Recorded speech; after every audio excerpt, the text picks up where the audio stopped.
Yes students, previous class நம்ம வந்துட்டு இந்த packing efficiency hexagonal phase centerல எப்படி இருக்குன்னு சொல்லிட்டு நம்ம பார்த்தோம். ஓகேங்களா?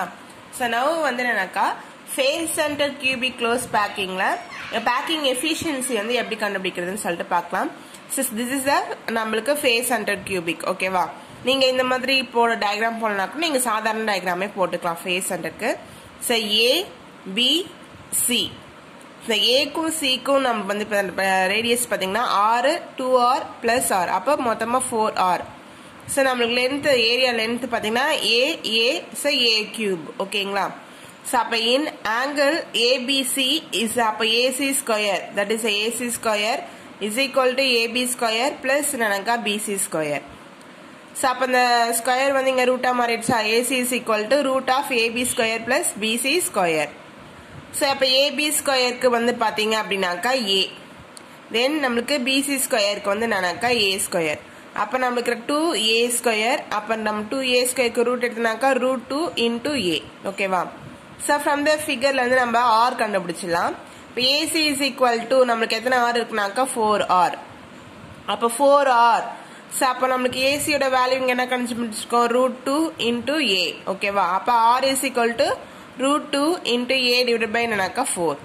So volume of the sphere with radius R is so நமக்கு ஃபார்முலா தெரியும் இல்லையா? 4 by 3 into pi.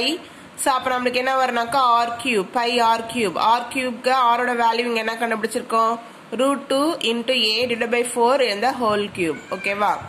So அப்ப 4 by 3 pi into root 2 into root 2 A cube divided by என்னன்னாக்கா 64. ஓகேங்களா? சோ இத நம்ம சிம்பிளிஃபை பண்ணலாமா?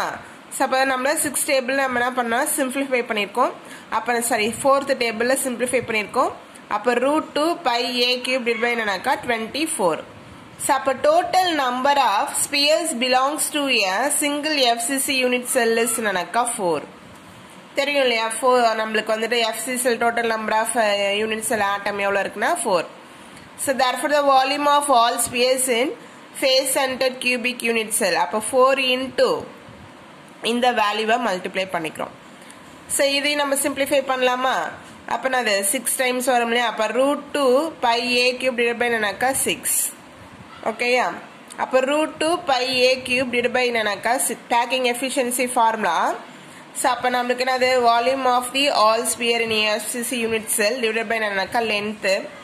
So அப்ப root 2 pi A cube divided by 6 divided by என்னன்னாக்கா A cube into 100. So A cube cancel ஆயிடும். அப்ப root 2 pi divided by 6 into 100. So root 2 ஓட வேல்யூ 1.414 into pi ஓட வேல்யூ then 100 divided by என்னன்னாக்கா 6. Simplify பண்ணாக்கா 74%. ஓகேவா? So next topic வந்து பாத்தீங்கன்னா radius ratio. என்னன்னு சொல்றேனாக்கா radius ratio.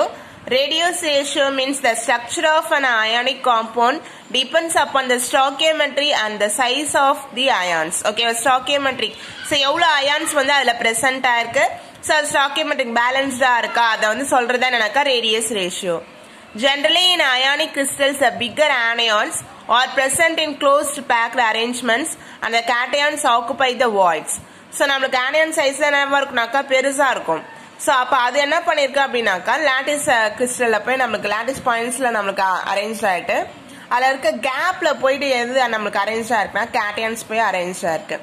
The ratio of radius of cation and anion plays an important role in determining the structure. கண்டிப்பா நம்ம ஒரு கிறிஸ்டல் ஸ்ட்ரக்சரை படிக்கணும் அப்படின்னா ரொம்ப ரொம்ப இம்பார்ட்டன்ட் வந்து நம்ம ரேடியஸ் ஆஃப் கேட்டியானுக்கும் ஆனியானுக்கும் ரேஷியோ கண்டிப்பா கண்டுபிடிச்சாதான் நம்ம அந்த ஸ்ட்ரக்சரை பத்தி படிக்க முடியும். The following table shows the relation between radius ratio and the structural arrangement in ionic crystals. So நமக்கு இங்க வந்து அவங்களே ரெஃபரன்ஸ் வேல்யூ கொடுத்திருக்காங்க. So இப்போ வந்து இந்த ரேஸ் இருந்துச்சுன்னா ஒரு கோஆர்டினேஷன் நம்பர் 3 ஸ்ட்ரக்சர் வந்து trigonal planar. Example B2O3 which is very very important 1 mark. ஓகேவா? So எக்ஸாம்பிள் கொடுத்துட்டு இதோட கோஆர்டினேஷன் நம்பர் என்னன்னு கேட்கலாம் 3. அது என்ன ஸ்ட்ரக்சர்ல இருக்குன்னு கேட்கலாம் trigonal planar. So the cation anion ratio என்னன்னு சொல்லிட்டு கேட்கலாம். அதே போல இந்த ரேஷியோல இருந்துச்சுன்னா அது கோஆர்டினேஷன் நம்பர் 4 ஸ்ட்ரக்சர் வந்து டெட்ராஹெட்ரல். Example zinc sulphide. இது வந்து போரிக் ஆசிட், இது வந்து போரான் ட்ரைஆக்சைடு, போரிக் ஆசிட். இது வந்து ஜிங்க் சல்ஃபைட். இந்த ரேஷியோல இருந்துச்சுன்னா கோஆர்டினேஷன் நம்பர் 6. ஸ்ட்ரக்சர் வந்து ஆக்டாஹெட்ரல். எக்ஸாம்பிள் வந்து சோடியம் குளோரைடு. இந்த ரேஷியோல இருந்துச்சு அப்படின்னா coordination number is 8. Cubic structure caesium chloride is நம்மளுக்கு எக்ஸாம்பிள். ஓகேவா? ஸோ நெக்ஸ்ட் இம்பர்ஃபெக்ஷன் இன் சாலிட்ஸ் என்ன பார்க்க போறோம்னாக்கா இம்பர்ஃபெக்ஷன் இன் சாலிட்ஸ். ஸோ இது வரைக்கும் நம்ம கிறிஸ்டலைன் சாலிட்ஸ் படிச்சிட்டோம். ஸோ இப்போ எப்படி வந்துட்டு நம்ம கிறிஸ்டலைன் சாலிட்ஸ் வந்து இந்த மாதிரி ஆர்டரா அரேஞ்ச் ஆயிருக்கோ அந்த மாதிரி படிக்கிறோமோ, ஸோ அதுல ஒரு இம்பர்ஃபெக்ஷன் வந்துட்டு இருக்கும். ஓகேங்களா? அதுல வந்து சம் குறைபாடுகள் வந்துட்டு இருக்கும். ஸோ அந்த குறைபாடுகளை வந்து நம்ம சயின்டிஸ்ட் வந்து கண்டுபிடிச்சி நமக்கு டைப்ஸா வந்து நம்மளுக்கு என்ன பண்ணிருக்காங்கனாக்கா நமக்கு டைப் கொடுத்துருக்காங்க. So according to the law of nature, nothing is a perfect. So நமக்கு ஒரு லா அப்படி பார்த்தீங்கன்னா எதுவுமே நமக்கு அது பெர்ஃபெக்ட் கிடையாது. And so crystals need not to be perfect. Crystal நமக்கு அது பெர்ஃபெக்ட் கிடையாது. They always found to have some defects in the arrangement of the constrained particles. So அப்ப ஆட்டம் வந்து நமக்கு அரேஞ்ச்மெண்ட் இருக்கு இல்லையா கிறிஸ்டல்ல, கண்டிப்பா அதுல வந்து நமக்கு என்ன இருக்குன்னா ஒரு டிஃபெக்ட்ஸ் கண்டிப்பா இருக்கு. These defects affect the physical and chemical properties of the solid. So அப்போ இந்த டிஃபெக்ட்ஸ் வந்து கண்டிப்பாக நமக்கு உடம்புல எப்படி வந்து ஒரு டிஃபெக்ட் வந்துச்சுன்னா நம்ம நம்மளோட பிசிக்கல் பயாலஜிக்கல் மேனர் எப்படி வந்துட்டு அஃபெக்ட் பண்ணுதோ அதே போல நமக்கு physical chemical properties of the சாலிடை வந்து அஃபெக்ட் பண்ணுது இந்த டிஃபெக்ட்ஸ். ஓகேங்களா? And also play an important role in various process. For example, process called doping leads to a crystal imperfection. என்னன்னு சொல்றோம்னாக்கா crystal imperfection. And it increases the electrical conductivity of a semiconductor material such as a silicon. ஓகேங்களா? So என்னன்னாக்கா நம்மளுக்கு இதில் வந்து electrical conductivity இந்த semiconductor கூட சிலிக்கான்லாம் பார்த்தீங்கன்னா நம்ம செமிகண்டக்டரை யூஸ் பண்ணுறோம். ஸோ அப்போ அது வந்து நம்மளுக்கு என்ன பண்ணுறோம்னாக்கா நம்ம டெம்பரேச்சர் இன்க்ரீஸ் பண்ண எலக்ட்ரிக்கல் கண்டக்டிவிட்டி நம்ம இன்க்ரீஸ் பண்ணலாம், குறைக்கலாம். அந்த மாதிரி ஒரு சம் டிஸ்அட்வான்டேஜஸும் இருக்கு, அட்வான்டேஜஸும் இருக்கு. The ability of ferromagnetic materials such as iron, nickel, etc. to be magnetized and demagnetized depends upon the presence of imperfection. அதே போல இப்ப ferrous sulfide, ferrous oxide இருக்குன்னா இதெல்லாம் என்னது ferromagnetic substance அப்படின்னு சொல்லுவோம். ஸோ அதனால இந்த கிறிஸ்டல் இம்பர்ஃபெக்ஷன் இருக்கிறதுனால அது வந்து என்ன பண்ணலாம், மேக்னடைஸ்ட் ஆகலாம், டிமேக்னடைஸ்ட் ஆகலாம். ஓகேவா? அப்ப crystal defects R classified as follows. So point defects, line defects, interstitial defects, volume defects. Okay va? So in this portion we concentrate on point defects. So நம்ம எதை பத்தி படிக்க போறோம்னாக்கா point defects பத்தி தான் படிக்க போறோம். More especially in ionic solids, point defects are further classified as follows. Point defects பாத்தீங்கன்னா நமக்கு 4 defects கொடுத்திருக்காங்க, அது ஒரு 2 மார்க். Point defects ஓட classification 2 மார்க். ஓகேவா? So நம்ம point defects there are 3 types: stoichiometric defects, non-stoichiometric defects, impurity defects. Stoichiometric defects further divided into 2 types: so Schottky defect, Frenkel defect. Non-stoichiometric defects, metal excess defect, then metal deficiency defect. Okay va? Then impurity defects. So that is the basics. So in the basics class 2 marks இருக்கு. So that is a நம்மளுக்கு classification of imperfection, அதாவது defects, point defects ஓட classification. ஓகேங்களா?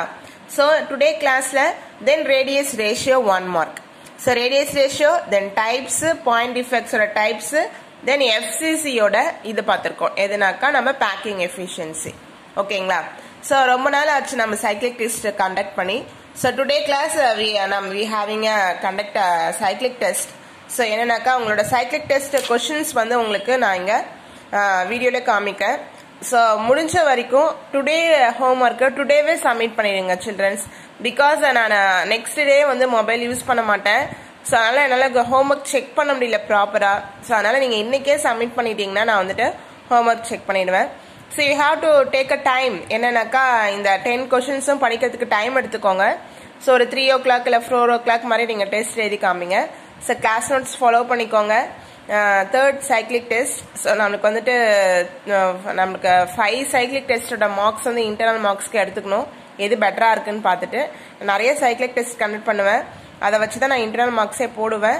So அதனால் நீங்கள் வந்துட்டு follow பண்ணிக்கோங்க. ஓகேங்களா? ஸோ திஸ் இஸ் ஒரு கொஸ்டின் பேப்பர்.